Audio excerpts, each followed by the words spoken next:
안녕하세요. 혹시 안면몰수라는 말을 아시나요? 아는 사이인데도 아예 모르는 척하거나 뻔뻔하게 굴 때 쓰는 말이라고 하더라고요. 이런 말이 어울리는 사람에 대한 기억이 최근 우연한 만남을 통해 떠올랐는데 여러분과 공유하고 싶어 이렇게 사연글을 보내게 됐어요. 그 사건의 주인공은 바로 전 시모와 그 가족들이에요. 그들에 대해 말하려면 남편과 제 사이에 대해 먼저 알려드려야 할 것 같네요. 남편은 같은 고향 출신으로 동갑내기 고교 동창이에요. 남편과 친해지게 된 계기는 친정어머니 덕분이었어요. 친정어머니는 제가 고등학생일 무렵 다니던 학원 근처에서 분식집을 하셨거든요. 그래서 근처 학원을 다니는 친구들이 어머니가 하는 분식집을 자주 찾았어요. 남편 역시 단골이었던 거죠. 남편이 조금 소심한데 어릴 때는 지금보다 더 주눅 들어 있었거든요. 남자아이 혼자 떡볶이 먹으러 온 걸 보고 어머니가 신경을 많이 써줬어요.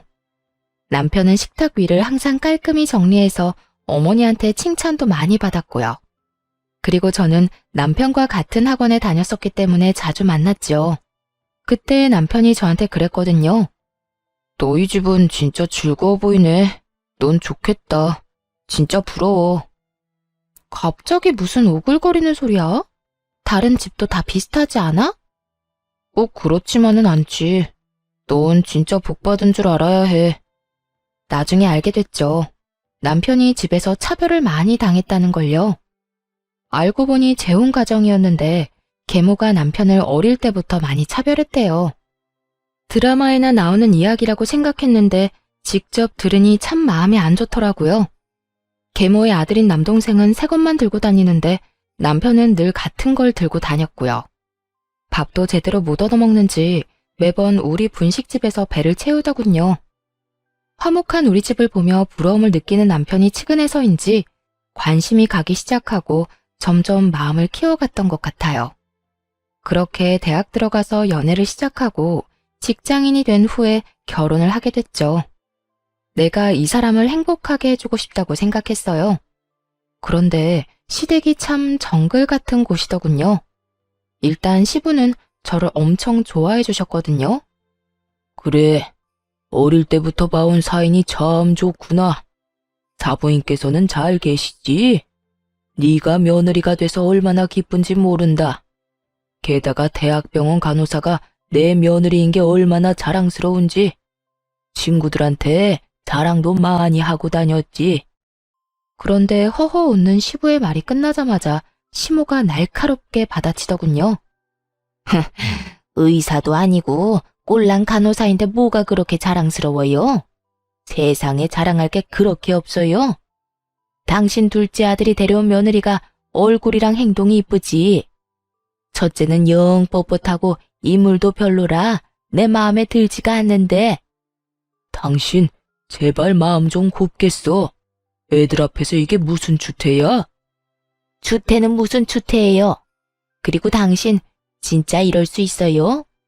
결혼을 같은 해에 하는데 왜 첫째한테 돈을 더 많이 줘요? 둘째는요? 둘째가 여태 사업한다고 가져간 돈은 생각 안 해. 첫째는 평생 돈 달라고 한 적이 한 번도 없잖아.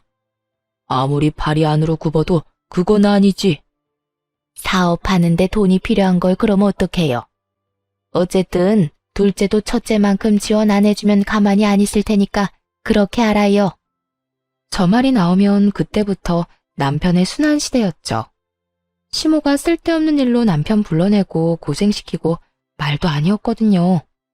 그런데 결혼을 하고 나니 제가 타깃이 되더군요. 저야 대학병원 간호사라 3교대로 일해서 바빠 죽겠는데 그런 치사한 괴롭힘에 어울려줄 시간이 없었어요. 남편에게도 시모가 무슨 일 시키면 바쁘다고 하라고 말해뒀고요. 그저 시부가 시키는 일만 잘하라고 했어요.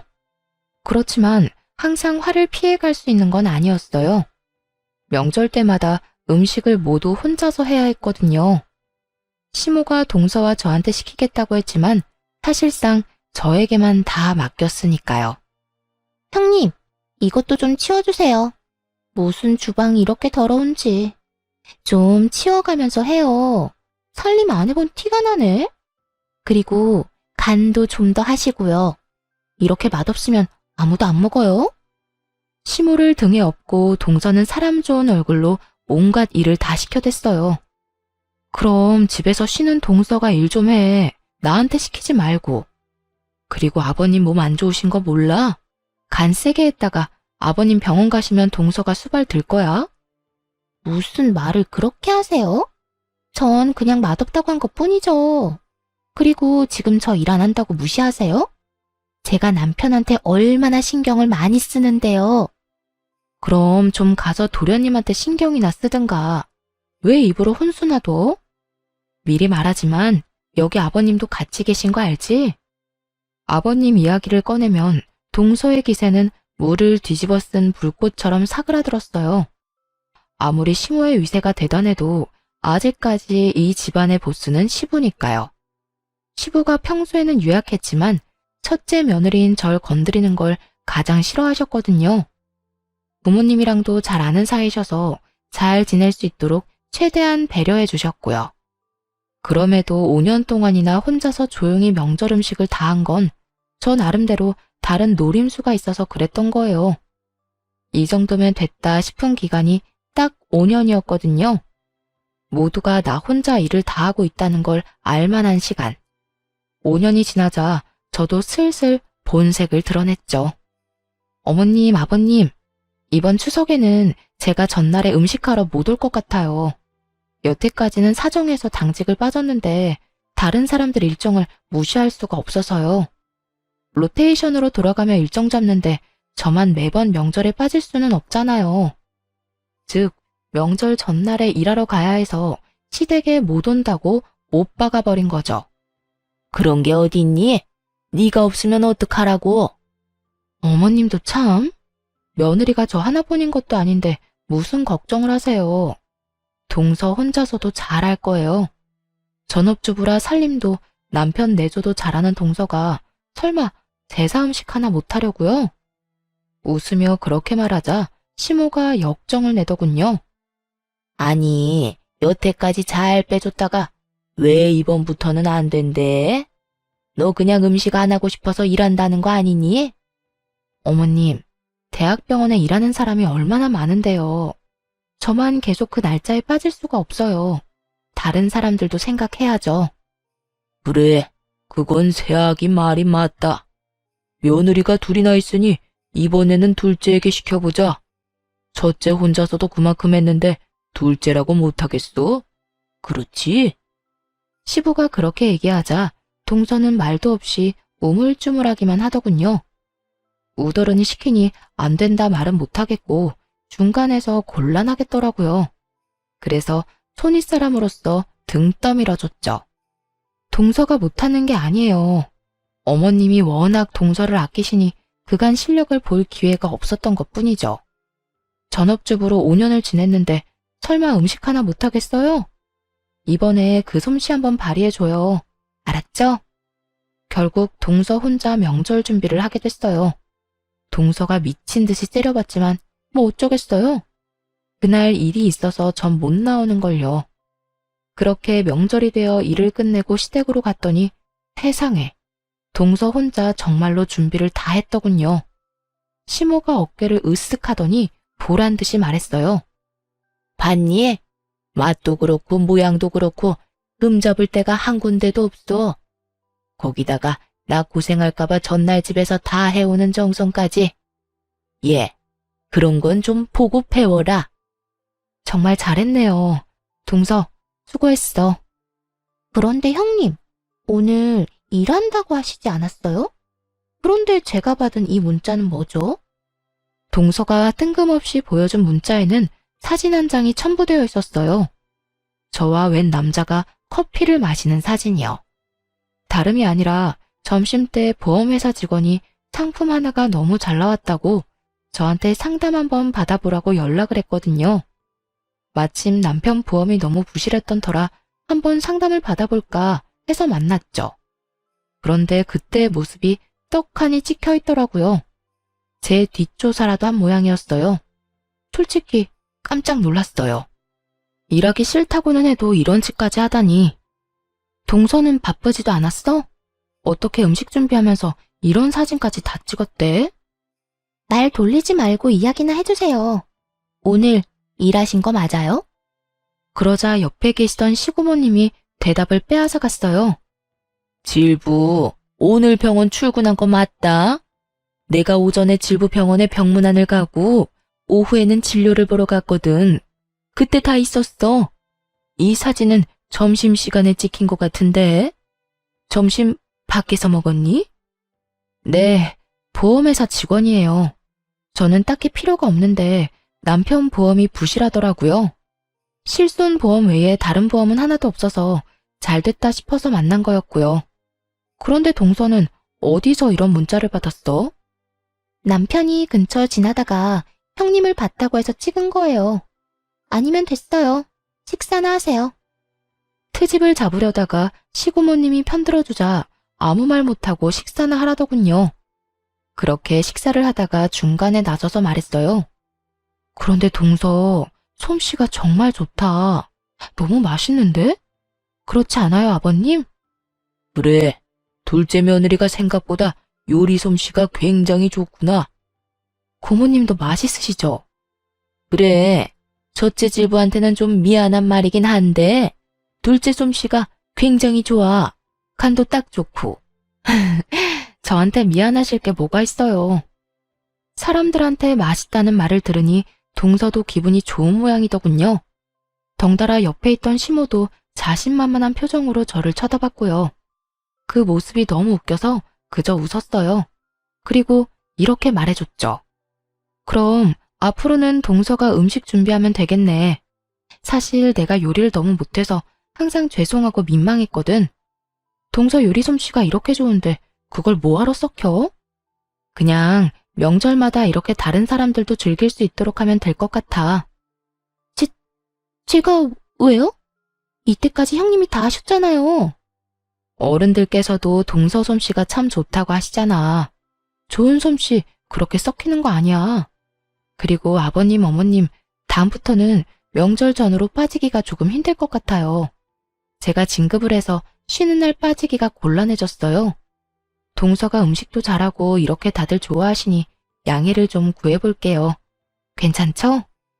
뭐 그렇게 바쁘다고 집안일에 도움 안 되는 너보다 둘째가 훨씬 낫구나. 그럼 그렇게 해라. 너희 시아버지도 둘째 솜씨를 더 좋아하시니. 시부에게 이참에 잘 보일 생각이었는지 시모가 웬일로 허락을 하더군요. 저야 그저 웃음이 날 뿐이었죠. 뒤에 있는 동서 표정이 썩는 것도 모르고 자기 마음대로 결정해버렸으니 그때 동서가 급하게 대화에 끼어들더군요. 왜 그래? 동서, 할 말 있어? 네. 그게 사실 이번에 준비해온 음식들 반찬 가게에서 다 산 거예요. 눈을 찔끔 감고 말하는 동서를 보니 진짜로 웃음이 터질 것 같았어요. 참으려면 허벅지를 꽉 꼬집어야 할 정도였죠. 뭐라고? 너? 그게 너무 힘들었단 말이에요. 혼자서 제사 음식을 어떻게 다 해요? 저도 어쩔 수 없이 그랬던 거라고요. 사실 동서가 음식을 샀든 진짜 했든 저는 상관없었어요. 어차피 다음 명절부터는 음식 준비를 안 할 테니까요. 그런데 시모에게는 청천벽력 같은 말이었나 봐요. 믿었던 도끼에 발등 찍힌 기분이지 않았을까요? 역시나 시모 표정이 완전 귀신처럼 흉악해지더군요. 정신 나갔어? 어떻게 제사 음식을 사놓고 직접 했다고 속일 수가 있어? 아무리 아끼는 며느리라도 이런 상황에서는 미운 모양이었어요. 어머님, 잘 드셔놓고 왜 이제 와서 화를 내세요? 화를 안 내게 생겼어? 못할 것 같으면 못하겠다고 말을 했었어야지. 어디서 사서 가져와 놓고 네가 했다고 거짓말을 해? 가족들 앞에서 날 거짓말쟁이로 만드니 기분 좋니? 도대체 애가 생각이 없어 넌? 동서가 시모에게 먼지 한 톨 남기지 않고 털리고 있는데 시고모님이 말하더군요. 옳게, 애 그만 잡아요. 힘든 것도 사실이지. 그간 첫째 질부 혼자서 얼마나 힘들었는지 잘 알게 됐으니 좀 바꾸는 게 어때요? 이렇게 반찬 가게에서 사 먹는 거 난 나쁘지 않은데? 넌 어떻게 생각하니? 저도 뭐 괜찮네요, 누님. 안 그래도 매번 첫째 아가 혼자 고생하는 거 보고 마음이 쓰였는데 다음부터는 그냥 음식 사서 제사 지내도록 하자. 다들 그러시다면 어쩔 수 없죠. 결국 시모는 어쩔 수 없이 모두의 의견에 동의할 수밖에 없었어요. 동서를 밀어주려 했는데 그간의 제 노고만 빛났으니 얼마나 속이 쓰렸겠어요. 마지막에는 저만 그동안 고생 많았다는 말을 들으며 그날 하루가 끝났죠. 동서는 그 뒤로도 시모에게 그 일로 계속 욕을 먹더군요. 그냥 넘어갈 수도 있지만 시모의 마음이 워낙 좁아 용서를 못하는 듯 했어요. 하지만 동서가 시모에게 시달리는 것도 한두 달 뿐이었어요. 그 뒤에는 가족들 모두 정신이 없어졌거든요. 시부가 연세치고는 정정하게 지내셨는데 갑자기 몸이 계속 안 좋아지셨거든요. 건강검진을 해보니 문제가 있어 제가 다니는 병원에 입원하시게 됐어요. 변명은 폐암. 게다가 속도가 빨라서 발견했을 때는 손 쓸 수 없을 정도였어요. 시부가 입원해 있는 동안 시모랑 동서 둘이 딱 붙어 옆에 있더라고요. 하지만 간병을 하는 게 아니라 사람을 못 살게 굴고 있었죠. 대화하는 걸 대충 들었는데 유산과 관련된 이야기를 하더라고요. 참 바뀌는 거 없는 인간들이다 싶었어요. 시부 재산이라고는 시댁 집뿐이고 돈도 어차피 치료비에 거의 다 쓰일 텐데 뭐가 그리 급한지 누워있는 사람을 괴롭히더군요. 몇 번은 제가 절대 안정을 해야 한다는 말로 내쫓아주기도 했지만 아주 끝장을 보려는 건지 끈질기게 시부에게 확답을 듣고자 하더라고요.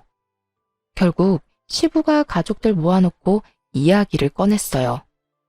당신도 알다시피 내가 가진 건 별로 없어. 이 집이랑 예금만 얼마 정도 있지. 당신이랑 둘째한테 유산을 주는 조건은 내 누나를 돌봐주는 것뿐이야. 내가 누나보다 먼저 가게 될 줄은 몰랐으니 나 대신 우리 누나를 잘 보살펴주면 유산 돌려줄게. 그렇게 하겠소? 시고모님이 시부를 업어 키웠다고 할 정도로 남매가 각별한 사이였거든요. 시부를 고등학교까지는 보내려고 결혼도 하지 않고 돈만 벌다가 결국 시고모님은 혼자서 늙어가셨죠. 게다가 지금은 일도 없이 연금 받아서 지내고 계신 것 같았거든요. 각종 질병도 있어서 병원에 자주 가시기도 했고요. 그런 고모님이 안쓰러워 저도 신경을 참 많이 썼는데 시모에게 맡긴다니 걱정이 많이 되더군요. 시모는 자신 있다는 듯이 고개를 끄덕였어요. 내가 형님 모실 테니 당신은 우리 아들이랑 나한테 유산 넘겨주고 가. 그렇게 대화가 마무리됐어요. 그래도 유산을 걸고 약속한 만큼 시고모님을 잘 돌봐드릴 줄 알았는데 아니더군요. 그 말을 듣고 난 바로 다음 날 저한테 시고모님이 전화를 하신 거예요. 첫째 질부, 내가 오늘 병원에 가야 하는데 같이 가줄 수 있을까? 검진 때 수면 내시경도 해야 하는데 보호자가 없으면 안 된다네. 올케랑 둘째 질부는 사업 때문에 바쁜지 연락도 제대로 안 받고. 아예 시고모님을 방치해두려고 작정을 했더군요. 아무리 그래도 그렇지 하루 만에 이러는 건 좀 아니잖아요. 그래도 시고모님에게는 내색하지 않고 말했죠. 네, 제가 같이 가드릴게요. 앞으로 보호자 필요한 일 있으면 저나 남편한테 연락하세요. 시간 날 때만이라도 꼭 해드릴게요. 아유, 정말 고마워. 내가 믿을 구석이라고는 첫째 질부뿐이네. 시부가 아직 돌아가시지도 않았는데 이러니 가슴 한구석이 답답해지더군요. 이 인간들이 거짓말하고 시부 유산을 받아갈 걸 생각하니 기분이 엄청 나빴어요. 이대로라면 시고모님이 마음고생을 많이 하실 것 같다고도 생각했죠. 그리고 그로부터 몇 달 뒤에 시부가 돌아가시면서 제 걱정은 현실이 됐고요. 장례도 치르기 전 모두를 불러 시모가 이야기하더군요. 네 아버지 돌아가셨으니 우리는 이제 남인 거 알지? 피 한 방울 안 섞인 남인데 언제까지고 네 고모를 우리가 모실 수는 없지 않니? 그러니 앞으로 너희가 모셔. 어머님이랑 서방님, 동서가 고모님 모시는 대신 유산 받기로 한 거 아닌가요? 그런데 갑자기 이런 말씀을 하시다니요. 유산? 유산이라고는 한 푼도 없는데 어쩌니? 내 남편이 여태껏 자식 돌봐줘서 고맙다고 나한테 그 집 주고 갔어. 이미 그 집은 내 집이었다고. 그러니까 유산은 한 푼도 없는 거고. 이런 상황에서 내가 왜 너희 고모를 모시니? 나랑 우리 아들이 너희 고모랑 피가 섞였어 뭐가 있어? 어머니, 지금 아버지가 돌아가시기도 전에 명의를 변경했단 이야기예요? 어떻게 그러실 수 있어요?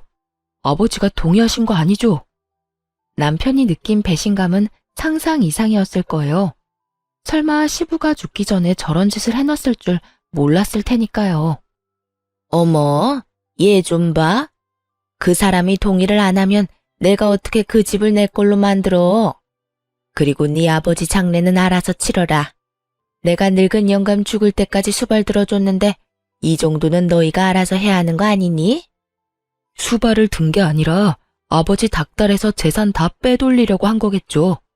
저희도 이대로는 그냥 못 넘어갑니다. 못 넘어가면 뭐 어쩔 건데. 미련하긴. 그러게 잘 좀 하지 그랬어. 그랬으면 그 영감이 뭐라도 더 챙겨주고 떠났을 텐데. 하나도 안 남긴 거 보면 네 아버지가 널 어떻게 생각했는지 알겠다. 그리고 앞으로 뭐 하든 우리 찾지 마라. 이제 남남이야 남남. 장례식이 끝나기도 전에 선을 긋는 시모와 서방님네를 보며 정말 치를 떨었어요. 시부의 죽음에 충격받은 시고모님은 주저앉아 일어서지도 못하고 계셨죠. 얼른 다가가 시모와 다투는 남편을 대신해 시고모님을 부축해드렸어요. 경수, 가진 것도 없는 노인 모실 생각하니 어때요? 우리는 가족이 아니라 부양 의무가 없는데 어쩌나. 나중에 장례비가 더 나오긴 하겠지만 그래도 가족 좋다는 게 뭐예요? 좀 챙겨주시고 고생들 하세요. 조롱에 가까운 말에 순간 화가 확 치밀었지만 겨우겨우 참았어요. 어떻게 아픈 사람을 앞에 두고 저딴 말을 짓거리는지. 게다가 시부가 돌아가신 지 하루도 안 됐잖아요. 사업 자금이다 뭐다 돈도 많이 받아간 주제에 바로 생판 남처럼 구는 놈을 보니 너무 역겨워서 차라리 가족이 아닌 게 다행이다 싶을 정도였죠. 그렇게 저와 남편만 남아 시부의 장례를 치렀어요. 그런데 장례가 끝나고 나니 억울하다는 생각이 들었어요. 시부 재산을 이렇게 싹 다 뺏기는 건 진짜 아니잖아요. 그래서 소송을 준비했어요. 그 집이라도 가져오려고요. 그런데 상대방도 절대 그 집을 안 뺏기려고 발악하며 애를 쓰더군요. 소송한 지 얼마 안 돼서 시고모님이 저희를 찾아왔어요. 소송 취하하는 게 어떻겠니? 솔직히 그 이야기 듣는데 너무 원망스럽더라고요. 돈이 문제가 아니었어요.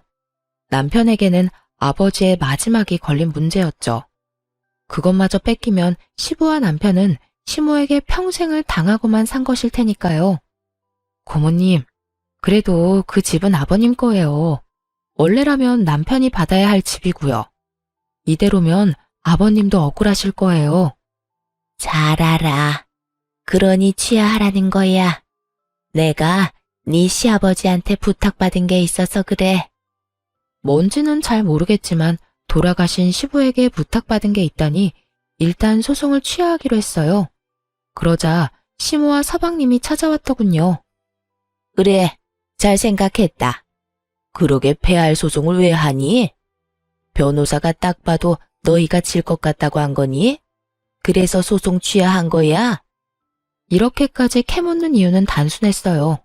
자기들이 변호사에게 좋은 소식을 듣지 못한 거죠. 사실 법정 다툼으로 가면 불리해지는 건 그쪽이었거든요. 재혼 부부인데 혼인신고도 안 했고 유언도 없는데 증여로 유산을 받았다기엔 시부의 마지막 정신이 온전한지도 모르고 다툼을 해볼 여지가 충분한 비정상적인 증여였으니까요. 그런데 저희가 소송을 취하하니 무슨 꿍꿍이가 있다고 생각하고 온 것 같더라고요. 그때 시고모님이 나타나서 시모에게 물었어요. 올케 얘기 좀 들어봅시다. 우리 동생이랑 재혼할 때 혼인신고 했어요? 혼인신고 안 했죠. 그럼 사실혼 관계인가요? 사실혼도 아니죠. 같이 살기만 했을 뿐. 결혼식도 안 했는데요. 그럼 우리 조카를 양자 입양 안 한 것도 맞아요? 혼인신고도 안 했는데 입양을 왜 해요? 그럼 올케 자식도 법적으로는 우리 동생 아들이 아니겠네요. 네, 우리 진짜 남이라니까요. 남. 그런데 이런 건 왜 꼬치꼬치 캐물어요? 저는 시고모님이 미리 말씀하신 대로 두 사람의 대화를 녹음 중이었어요. 이야기를 들을수록 시모가 시부의 재산을 빼돌렸다는 의심을 지울 수가 없었어요. 그런데 시고모님이 갑자기 웃으며 종이를 하나 꺼내시더라고요. 그럼 계산이 간단해서 좋네요. 지금 그 집 소유주가 올케 맞죠? 그 사람이 진짜 명의를 나한테 넘겨주고 죽었다니까요. 그런데 이게 뭐야? 시고모님이 건넨 서류를 슬쩍 훑던 시모가 깜짝 놀라 소리를 꽥 지르더군요. 내가 그 집 소유주한테 그 집을 담보로 돈을 빌려줬어요. 이건 그 차용증이고요. 그런데 돈을 갚지 않은 채 그 집이 그쪽으로 넘어갔으니 당신이 갚아야겠네요. 시부가 빌린 돈은 거의 1억에 가까운 금액이었어요. 게다가 돈을 못 갚으면 집을 주겠다는 조항이 떡하니 적혀 있었죠. 거짓말이지? 가족끼리 돈 빌린 일에 이런 건 소용없다고. 가족끼리라도 차용증 쓰면 당연히 법적 효력 있는 건 몰랐어요. 근데 동생도 참 너무하네. 그 집 받을 때 아무 설명도 못 들었어요? 시모는 아무 말 못하고 손톱만 질근질근 물어뜯더군요. 딱 보니 시부 허락 없이 집을 가져간 티가 났어요. 완전히 얼굴이 파랗게 되어서 했던 말만 되풀이하더라니까요. 거짓말이야. 이럴 리 없어. 이거 가짜죠? 가짜니까 여기서 이러지. 이게 진짜였으면 소송할 때 이야기했으면 되잖아. 그렇게 의심되면 확인해 봐요. 그거 변호사 공증받은 거거든요. 그 말이 끝나기도 전에 시모가 서류를 쫙쫙 찢어버렸어요. 이런, 원본은 당연히 변호사가 가지고 있어요. 그러니까 사본은 얼마든지 찢어도 상관없어요. 평온한 시고모님 말투에 시모는 미쳐버리기 딱 일보 직전이더라고요. 왜냐면 시모가 가져간 그 집에는 이미 은행을 통한 담보대출도 잡혀 있었거든요. 상속받자마자 소송으로 뺏길 수도 있다고 생각해서 그런지 서방님이 이미 그 집을 담보로 대출을 신청했더군요. 이 집 담보대출 받아서 그만큼 돈 못 줘요. 그럼 올케가 1억을 나한테 줘야지. 아니면 대출 받은 사람이 주든가. 그러면서 시고모님이 바라보자 서방님이 고개를 대뜸 젓더군요. 안 돼요. 이미 사업자금으로 다 들어가서 뺄 수도 없어요. 너 모아둔 돈도 없니? 지금 그 집 뺏기면 엄마 살 곳 없어. 내가 무슨 돈이 있어요. 넌 돈도 한 푼 없는 애가 무슨 사업을 하겠다고 난리야. 그리고 그 돈은 보관만 하기로 한 거잖아. 그런데 그걸 냅다 다 썼다고? 언제 망할지도 모를 사업에? 이제 시모와 서방님이 아주 박 터지게 말다툼을 하더군요. 어쨌든 난 돈 없으니까 엄마가 알아서 해요. 엄마는 이런 것도 안 알아보고 도대체 뭐 한 거예요? 그렇게 아들이 못 준다고 버티는 통에 결국 시모는 집을 팔아서 마련해야 했어요. 그 차용증이 너무나 명확한 법적 증거가 돼서 목을 죄고 있었거든요. 집 담보대출 받은 금액이 빠지고 시고모님께 1억까지 주고 나니 남는 건 5천 정도 뿐이더군요. 시모가 시고모님께 돈 갚으러 왔을 때 저희 부부와 서방님 부부도 있었거든요. 그때 시모가 서방님과 동서에게 말하더군요. 이제 난 돈도 집도 없다. 1억 준 거나 마찬가지니 너희가 날 모시고 살아야 해. 어머님, 저희 집 좁아요. 그런데 어머님을 어떻게 모셔요? 그러지 마시고 5천으로 월세 집이라도 하나 계약하세요. 그럼 월세를 너희가 내줄 거니? 월세를 왜 저희가 내드려요? 요새 나이 들어도 다들 일하고 돈 벌어요. 어머님도 돈 벌어서 월세 내시면 되죠. 이 빵알년이 어디서 싸가지 없게 그런 소리를 짓거려? 내가 나이가 몇인데 지금 나가서 무슨 돈을 벌어? 그러려고 너희한테 돈 다 갖다 바친 줄 아니? 그리고 야, 아들, 넌 네 마누라가 저딴 소리 하는데 왜 이렇게 태연해? 부모가 자식한테 돈 주는 건 당연하잖아요. 그거 가지고 이런 식으로 구는 건 말이 안 되죠. 솔직히 와이프가 틀린 말 한 것도 없고 우리는 어머니 수발 못 두니까 알아서 사세요. 솔직함을 넘어선 아들의 말에 시모는 너무 열받았는지 욕을 하고 난리가 났어요. 저희가 느꼈던 배신감을 고스란히 느끼는 듯 했죠. 이 미친놈이 내가 너한테 어떻게 했는데 감히 이딴 식으로 내 뒤통수를 쳐? 이 버러지 같은 놈. 그러는 엄마야말로 알아보지도 않고 일 저질렀잖아요. 그 바람에 애꿎은 우리가 이 고생을 하고 있고 그게 내 탓은 아니지. 서로 물고 뜯고 하는 장면을 보니 어찌나 유쾌하던지 끝까지 남 탓만 하는 걸 보니 둘이 역시 모자구나 싶었어요. 그런데 그때 시고모께서 그러시더군요. 너희 아버지도 참 짓궂어. 이렇게 될 줄 알고 그 집을 넘겼겠지. 나한테도 그랬거든. 너희 엄마가 날 아예 신경도 안 쓰면 2차 용증으로 혼내주라고. 그래도 한 몇 달간 돌보는 신용은 할 줄 알았는데 그러지도 않더라. 날 잘 돌보는 사람한테 유산 넘겨주라고 했는데 남남이란 쪽은 신경 꺼도 되겠지? 자, 이 1억은 너희 거야. 소송 취하하기 잘했지? 뭐하러 귀찮게 소송을 해? 이렇게 쉬운 방법이 있는데. 시고모님은 1억을 시모가 보는 앞에서 바로 남편에게 넘겼어요. 그걸 보고 있던 시모와 서방님 얼굴이 진짜 볼만하게 일그러지더군요. 우와, 아버지 진짜 사람 뒤통수를 이렇게 친다고? 뒤통수는 서방님, 아니 그쪽이랑 그쪽 어머니가 쳤겠죠. 아버님은 그거 미리 예상하고 막아두신 거고. 아버지라는 말 입에 담지도 마세요. 남이라면서. 남의 아버지를 왜 자기 아버지래? 정신 나갔어요? 매섭게 쏘아붙이자 서방님은 말도 못하고 빤히 쳐다만 보더군요. 왜요? 내가 틀린 말 했어요? 언제는 남남이라면서요. 아버지 아니라며.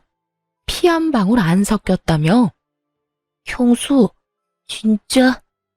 누가 당신 형수야? 한 번만 더 형수라고 불러봐요. 가만 안 둘 테니까. 확실하게 선을 긋자 서방님이 어이없다는 표정으로 보더군요. 제가 이렇게까지 맞설 줄은 몰랐나 봐요. 옆에 있던 시모는 시모대로 억울한지 시부 욕을 마구 해대더군요. 이 썩을 놈의 양반이 나한테 썩은 고기를 줬다 이거지? 내가 이대로 넘어갈 줄 알아? 절대로 못 참아. 너희들이 왜 그 돈을 가져가는 거야? 돈 다시 돌려내. 그 사람 배우자인 내가 돈을 받아야지. 본인 입으로 사실혼도 아니라고 했으면서 내가 괜히 다 녹음해둔 줄 알아? 이렇게 한 입으로 두말할까봐 그런 거야. 몰래 동생 재산 빼돌려 놓고는 뭐? 가족이 아니야? 그래 놓고 이제 와서 가족이라고? 에라이 천벌받을 인간 같으니. 계속 이런 식으로 나오면 나도 가만히는 안 있어. 경찰에 신고해서 콩밥 먹도록 만들어줄까? 정신없는 사람 이용해서 재산 빼돌렸다고? 시고모님이 벼락같이 소리치자 시모는 구시렁거리며 자리를 떠날 수밖에 없었어요. 그 인간들 떠나는 모습을 보면서 시고모님이 그러시더군요. 그리고 여기 내가 가지고 있는 다가구 건물 너희들이 가져가. 너희 아버지랑 공동으로 산 건데 내 명의로 하라고 했었지. 너희도 알다시피 내가 자식도 없고 남편도 없잖니. 시고모님이 말씀하시는 거 들으니 제 속이 다 시원하더군요. 사실 시고모님은 시모의 말처럼 집만 되는 노인은 아니었어요. 결혼도 하지 않고 어린 나이부터 악착같이 일해서 모은 돈을 활용해 50대 아파트 하나와 건물을 2개나 가지고 계셨거든요. 저희에게 주신 다가구 건물 제외하고서도 말이죠. 그렇게 마련한 건물 월세만으로도 한평생 일을 안 해도 될 정도였으니 뭘 모르는 남의 눈에는 일도 안 하고 연금으로나 먹고 사는 노인처럼 보였겠죠. 게다가 워낙 검소하셔서 더욱 그렇게 보였을 테고요. 시모는 그 허름해 보이던 시고모가 사실은 복권이라는 걸 전혀 몰랐던 거예요. 알았다면 저희한테 떠넘겼겠어요? 끝까지 물고 늘어지려고 했겠죠. 나도 이제 나이가 들어서 건물 관리를 너희한테 맡길까 싶어. 질부가 예전에 일하는 거 힘들다고 했지? 어때? 나 대신 건물 관리 해볼래? 나중에 물려받으면 관리하기 더 쉬울 거야. 쓸데없이 고민을 길게 하지 않았어요. 나중에 받아놓고 관리 못해서 날리는 짓은 안 하고 싶었거든요. 네, 제가 관리해 볼게요. 그럼 조카 명의로 할 다가구 주택이랑 내 상가 2채는 질부가 관리해줘. 내일부터 나랑 같이 다니면서 얼굴 도장 찍자. 그렇게 시고모님 따라 열심히 배웠어요. 1년 정도 열심히 하니 그제야 여유가 생기더군요. 그렇게 2년을 더 관리인이자 건물주로서 일하는데 어느 날 정말 깜짝 놀랄 만한 우연을 맞닥뜨렸어요. 남편 명의의 다가구 건물 중 원룸 계약을 원하는 사람을 만나러 부동산에 갔거든요. 그런데 거기서 전 시모와 마주친 거 있죠? 전 시모가 제 얼굴을 보더니 깜짝 놀라 소리를 치더군요. 네가 왜 여기 있어? 너 내 뒷조사하니? 제가 왜 아주머니 뒷조사를 해요? 안 그래도 얼마나 바쁜데. 원룸 계약하러 오신 거 아니에요? 1층? 그거 제 남편 건물이거든요. 저는 관리인이고요. 그 이야기 듣자 갑자기 눈이 확 돌더니 전 시모가 저한테 달려들었어요. 야, 너 바른 대로 말해. 이 건물 네 시아버지가 빼돌린 거지? 우리 모르게 건물 가지고 있었던 거지? 어쩐지 그 짠돌이 같은 영감이 너무 아무것도 없기는 했어. 이거 다 사기인 거 알아 몰라?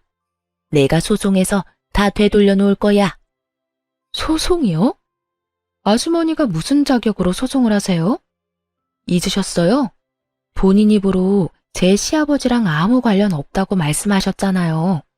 혼인신고도 안 했다. 사실혼도 아니다. 첫째를 양자 신청도 안 했고 아주머니 자식도 시아버지 자식 아니라면서요. 그런데 도대체 어떤 자격으로 소송을 한다는 말이세요?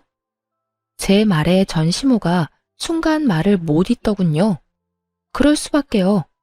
그때 시고모님 부탁으로 전부 다 확실하게 녹음해 놨으니까요. 원본이 아직도 저한테 있는데 소송한들 법원에서 받아줄 리도 없고요. 그래도 내가 저를 키운 정이 있는데 어떻게 그놈이 그럴 수가 있어? 이런 식으로 아버지 재산 빼돌려서 내 뒤통수를 치다니. 아이고, 억울해서 못 살겠네. 신세 한탄을 시작한 전 시모를 보며 피식 웃어주고는 말했죠. 그러게, 처음부터 고모님한테 잘 좀 하시지 그랬어요. 그 재산들 다 아버님이 고모님한테 맡겨두셨더라고요. 결과적으로는 저희가 좋게 됐죠. 아주머니가 대박 복권이나 다름없는 고모님을 저희한테 맡겨주셔서요. 그렇다고 고맙다는 뜻은 아니에요. 아버님 부탁 다 무시하고 욕심내다가 이렇게 된 거면서 뭐가 그렇게 억울해요? 그럼 억울하지 안 억울해? 네 시아버지 그 인간이 내가 자기 누나 안 돌볼 거 알고 미리 손 쓴 거였어. 그걸 알았으면 이런 짓을 했겠어? 그러니까요. 자기가 잘못된 선택을 해놓고 왜 남 탓을 해요? 대신 사랑에 맞지 않는 아드님이랑 며느리 덕 좀 보세요. 그런데 그것도 쉽지 않나 봐요. 혼자서 월세방 계약하려는 거 보면. 그 놈은 인간이 아니야. 내가 그렇게 집 뺏기니까 본색 드러내고 나를 버려버리더라고. 게다가 사업하다 다 말아먹고는 나한테 와서 들러붙잖아. 아들놈이고 며느리고 일은 안 하고 밥만 축내는데 그러잖아도 늙어서 아들이랑 며느리 먹여 살리는 것도 힘든데 월세 보증금까지 뺏기면 못 버티겠다 싶어서 말도 안 하고 돈 빼서 나온 거야. 그놈들 지금쯤 나 찾으려고 눈에 불을 켜고 있을 거다. 그간 있던 일을 하소연하는 전시모를 보며 너무 웃겨서 죽을 뻔했어요. 그러다가 꼭 한마디는 해주고 싶어서 말했죠. 아주머니는 자식 탓할 거 없어요. 본인이 스스로 뿌린 거 모두 거둔 것 뿐이잖아요? 자식은 거울이라고 하죠. 어때요? 본인이랑 똑같은 자식한테 당해보니. 그리고 그동안 남편이 당한 것도 떠올라 말해줘야겠다 싶었어요. 그러게 처음부터 마음을 곱게 썼으면 이런 꼴은 안 받겠죠. 제 남편은 참 착한 사람이라 은혜를 입으면 간도 쓸개도 다 빼줄 사람이거든요. 지금은 부모님이 안 계셔서 대신 처가에 얼마나 잘하려고 애쓰는지. 얼마 전에는 부모님 모시고 해외여행까지 다녀왔으니 말 다 했죠. 구구절절 다 맞는 말이라 전 시모는 아무 말 못하고 한숨만 푹푹 쉬더군요. 마음만 곱게 썼다면 자신이 누릴 수도 있었을 거라 생각하는지 더 후회스럽고 짜증이 난 것처럼 보였어요. 계약은 안 하는 걸로 할게요. 나중에 안 나가겠다고 할지도 모르고 보호자가 와서 난리칠지도 모르잖아요. 이 위험이 뻔히 보이는데 계약을 하는 건 좀 무리네요. 너 정말 1억이니? 그래도 우리가 한때는 가족이었는데. 야박하게 굴지 말고 좀 해주렴. 이 근방에서 여기가 제일 저렴하고 깨끗하던데. 가족? 우리가 언제 가족이긴 했나요? 대놓고 사람 차별하고 괴롭혀놓고 이제 와서 아쉬우니까 가족 운운하지 마세요. 본인 입으로 아무런 관련 없는 사람이라고 했으니 엮일 생각하지 마시고요. 그렇게 대놓고 핀잔을 주자 전 시모는 결국 계약도 못하고 떠났어요. 나중에 그 이야기를 전해드리자 시고모님이 엄청 웃으시더군요. 그 자리에 없었던 게 너무 아쉽다면서요. 하긴 동생을 배신한 그 사람이 패가망신하는 모습을 정말 보고 싶으셨을 거예요. 착한 사람들이라 자기 마음대로 주물럭거릴 수 있을 줄 알았는데 마음 곱게 안 쓰다가 결국엔 크게 당해서 아무것도 없이 버려진 전 시모. 그런데도 아무도 불쌍히 여기지 않는 걸 보면 자업자득이라는 말이 딱 어울리겠네요. 오랜만에 악연을 만나고 그때가 떠올라 사연 써봤는데 잘 들으셨나 모르겠네요. 모두들 행복하고 즐거운 하루 되세요.